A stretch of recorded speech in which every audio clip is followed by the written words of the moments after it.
Well, tēnā tātou. We now have the open session for Hui 71 for the Tūpuna Maunga Authority. We'll take the first three items together in the usual way. That's the apologies, which the team has recorded, the declarations of interest, which the team manage and will update from members' instructions, and the confirmation of minutes.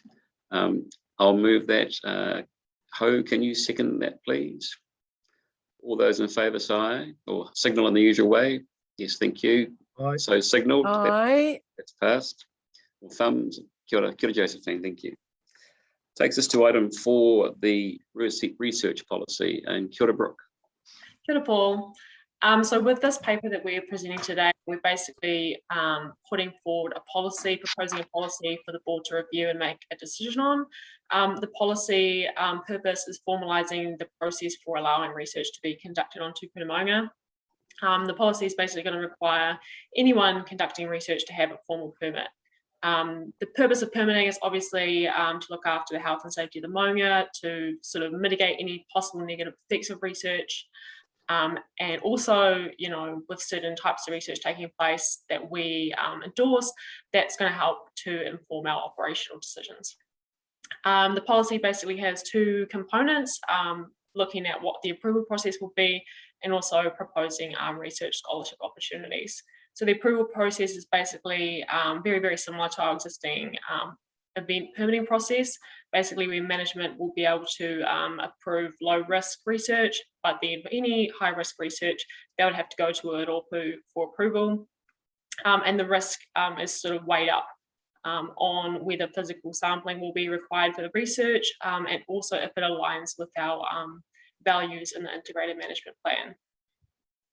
For the scholarship, we're basically proposing that we're going to allocate some of our educational budget towards an annual pool of funding to help research, to help give research grants for tertiary students. This was part of one of our monitoring goals in the IMP to create research opportunities for students. So this helps to address that goal basically. And yeah, that's a brief outline of what the policy includes. So I am open to any questions or comments from members. Kia ora, Brooke, thank you. We're now open for discussion from members.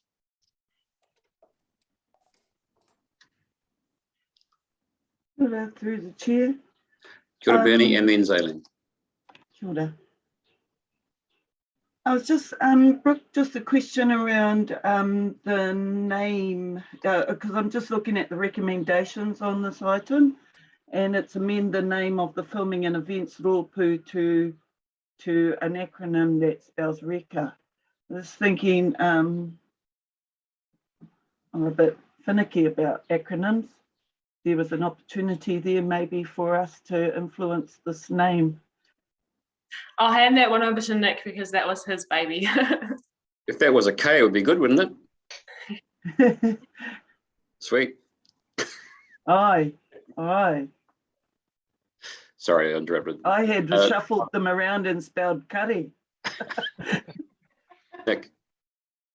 Sorry, I too was playing with words a little bit there and felt that, yeah, gives a Māori sort of connotation to the acronym. So yeah. The point's taken, and in terms of the recommendation, we can have a starting name unless someone can think of one while we're talking. So next I have Zaylene and then Kathy. Good, Zaylene. Kia ora, Mr. Chair. Brooke, I just want to ensure that the wording is very clear around Mātauranga Māori research as well, and not just specifically tertiary. Two very separate entities in my mind. It shouldn't always have to go through a university type, Unitec type model. We have our own ways of learning and delivering, and so I would just like to ask that the wording is very specific and clear in supporting that āhuatanga. Yeah, we're more than, yeah, thank you, Zaylene. We can definitely update that wording. Tēnā koe. Kia ora, Kathy. Thanks, Paul. Brooke, can you just tell me a bit more about the $10,000 grant that will be available from the end of this year and how it will be administered maybe? And do you have any thoughts on a minimum and maximum? Sure. So we're proposing that it would go through the Auckland Council Smarty Grant system. So that's an existing system that the council already uses. And basically the applicant would apply, and there's a whole bunch of questions, and we can sort of tailor those to what the members would like as well. And then rather than having sort of a set amount that people can apply for, say $1,000, $2,000, people put their budget in, and then they say what they would like to apply for, and then we can either grant the full amount or we can grant the partial amount and provide some rationale for why that'd be. But I'll hand it over to Lee because she looks like she has some input. Yeah, so through the chair, just extending on what Brooke has said, it really depends on the applications that we get in. So we'd assess those on the basis of a number of things, including what we would expect to get back from the research, but also what people's particular situations are. So, there isn't any sort of strict rules around it. It's going to be based on what comes in. And on the views of the members that consider those applications when they come back. Just another one with regard to the timing of it. If we're looking at them starting in August, when do you think we'll be putting out a notice of expression of interest in the grant? I think that's the timing that we were proposing for the expressions of interest, and then we can choose how long we want the application to be open for, but I think there's kind of a standard amount that the system normally uses. I'm not sure what that is, but I can definitely find out. Great. Look forward to this. Thank you. Kia ora, Tony. Kia ora, Chair. Brooke, just one last question that I didn't ask earlier, and that was, you've got a great relationship with the university. So they indicated there'll be quite significant take up of this opportunity, or will it be a bit of a slow burn to begin with? How widely do we think people are going to try and jump on this opportunity? I actually think it'll be reasonably wide. Like before I started working on the policy, I talked to a whole bunch of university lecturers as well as the Crown Research Institutes, NIWA, GNS and Landcare. And they were all very interested because they always are partnering, the research institutes are always partnering with the universities to provide the opportunities for the students. So I think there'll be quite a lot of uptake, and there's already been maybe 5 or 6 applications that I've had in the past year inquiring about doing research on the Maunga. So yeah, I think it'll be reasonably wide. Right, thank you. As a related point, Brooke and team, which I know there's been thinking about on the basis of the policy being approved. If it is approved, then dissemination of this in terms of getting the word out there will be important. And picking up the discussion from Zaylene and has been tautoko from Bernie, direct comms with mana whenua via each of the iwi would be important as well to make them aware of this being. There's no other discussion. I'll move this paper and ask Tony to second it, please. Thank you. Can folk show by thumbs, nods, otherwise affirmation that that's supported? Yes, I can see that. Thank you. Thank you, Kathy. Thank you, Chris. Thank you all. Is it coming on camera? Thank you, Josephine, as well. So that those recommendations are passed, and that's the research policy. Takes us to the draft operational plan 22-23 feedback. Kia ora, Dominic. Kia ora tātou. The draft operational plan 22-23, you recall that you adopted it as a draft back in November 15th, 2021. And for its part, the Auckland Council has adopted it as a draft for inclusion in the consultation package on the council's annual budget. And so the two parties now have both adopted it as a draft. And the next step before, under the Act, where agreement is required for the operational plan to take action, the next step is feedback. And both Auckland Council and the Tūpuna Maunga Authority have separate and independent feedback processes. And for its part, you'll see the feedback program set out. It is, of course, subject to anything that might be changed as a consequence of government requirements relating to COVID. But at the moment, you'll see that we've set out a series of steps. And I just wanted to highlight that, of course, there's always public notice, and the operational plan as a draft will be on our website very shortly for review, so the public can see it and make comments, so that it can be considered by yourselves in due course. And that's probably the next step. So that's probably all I'd want to say to item 5. Kia ora, Dominic. This is a noting paper, so we're noting that ongoing progress with the process already been in train, and it'll be coming back to us. Is there any discussion on this, members? Yeah, just one question. Kia ora, Paul. Kathy. A notice going in the Herald, can I just ask, is that a requirement, or is that what we choose to do? Because it's not the most widely read paper at the moment. That's what we choose to do. I must perhaps point out that the Auckland Council is required to do consultation on its annual budget, but actually the authority has no legal requirement to do any of this. It's just a step that the authority in the past has always seen as a good step to make. And I'd just point out that it's traditionally it's gone into the Herald as a sort of major national newspaper, but we also do put into local newspapers, all the sort of regional local ones that cover the area of the Maunga. Oh, that's great. That's what I was going to suggest, that we swap, but if we do both, then that's fine. We do both. Thanks very much, Dominic. Kia ora. So I'm going to move this recommendation. Could I ask Zaleen to second it, please?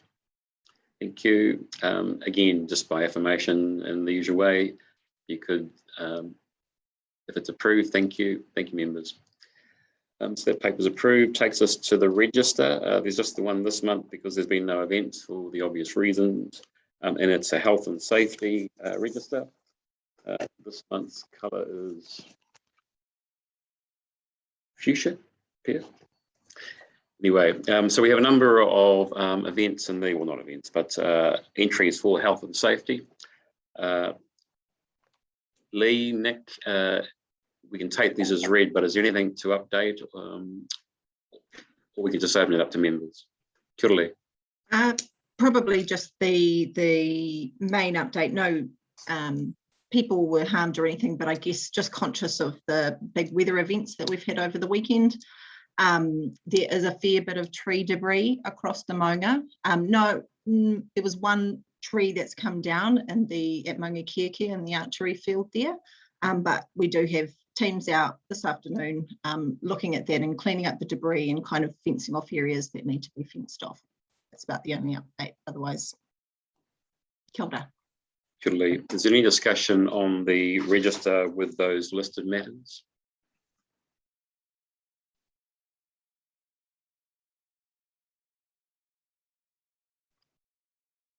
I have a question, Paul. Kia ora, Kathy. Just, you know, the abuse of a staff member that's in the register, what was the nature of that abuse? I didn't quite follow that.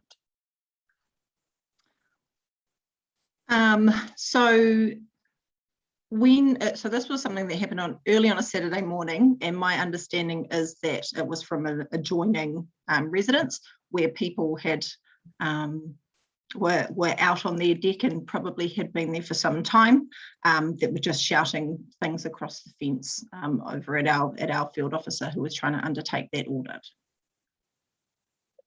But so was it just the presence of a staff member on the Maunga that upset them, or was it more than that? To be honest, I think the biggest factor there was drinking.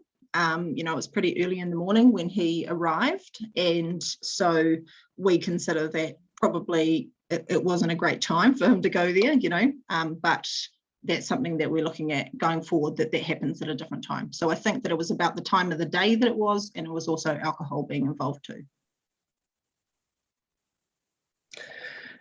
Okay. Yeah, just perhaps to say, and again, it's all very contextual. To the extent there's a suggestion that undertaking what seems to be a relatively passive thing somehow is provoking an outcome, I'm not not sure that's the way to express it. But the key point here is that all our folk obviously are safe and that they're protected. Kia ora, Zaylene. Kia ora, Mr. Chair. I guess I'd just like to comment, like the vandalism, the things I'm reading in here, the motorbike action, things like that, people going up Maunga and destroying areas. I see that for Ohuirangi, for example, the police have been notified. The reference to CCTV coverage, is that saying that there actually is CCTV coverage, or that you're thinking about installing CCTV? Because then that would have to be applicable to all Maunga, I would have thought, not just one here and there. I think the observation this past summer is that people have just gone pōrangi because of the lockdown vibes. I mean, people are just acting out of the, really acting up. And whilst that's not an excuse, I think that's the reality that we're dealing with at present. We've had lots of motorbike action out here, big busts on stolen motorbikes and things like that. So I guess one can be a little bit sympathetic to people having being a bit stir crazy. When do we get updates as to what actions are being taken? Just if I've got this Ohuirangi open in front of me at the moment, do the police feed back to TMA direct? Do they feed back to just council, or how does that work? I might answer this question if that's okay. Zay, it's depending on the incident of the nature of the incident. If it is if it's particularly like a big incident, then we're likely to get regular contact with the police. But some of this stuff, in the grand scheme of things, from the police's perspective, is quite low key. We don't get very much feedback back. Having said that, some time ago we reported on an incident when a motorbike went up Te Tatua Riukiuta, and the police actually were able to catch him back in the act on another occasion, and ended up basically arresting him. So they have feedback on that. So it all just depends, and obviously just the police can't be everywhere. So we do when they can, they will. So that's basically been it. With regards to CCTV footage, we have started the process of putting CCTV cameras onto Maunga. So there are a number of Maunga where we do have them. Those at the time were considered to be where lots of activity has happened, and also where we are able to put cameras. So some Maunga, obviously, because of the archaeological values, we can't just put a camera in the middle of something like that. So it's about where we can and when we can, and also where we're getting high incidence. So we are constantly reviewing that particular process and looking at opportunities for really good spaces. But also noting, of course, we only play a smaller role in these types of things, and there is a lot of responsibility on the police, and we do try to work with them as much as we can to sort of look at ways we can try and mitigate some of this from occurring. So Nick, do we have signage at those Maunga where there is CCTV notifying public that there is CCTV? We tend not to try and bring alert to them, but I think, yeah, so but I'm not too, actually we might need to just come back to you in terms of what our obligations are. But in terms of security, we haven't advertised them directly, no. I do wonder about that. It's like, isn't perhaps the same principle of residents having to have a sign around dogs, having dogs on their property, notifying. We might have to come back to the authority on that particular matter. Thank you.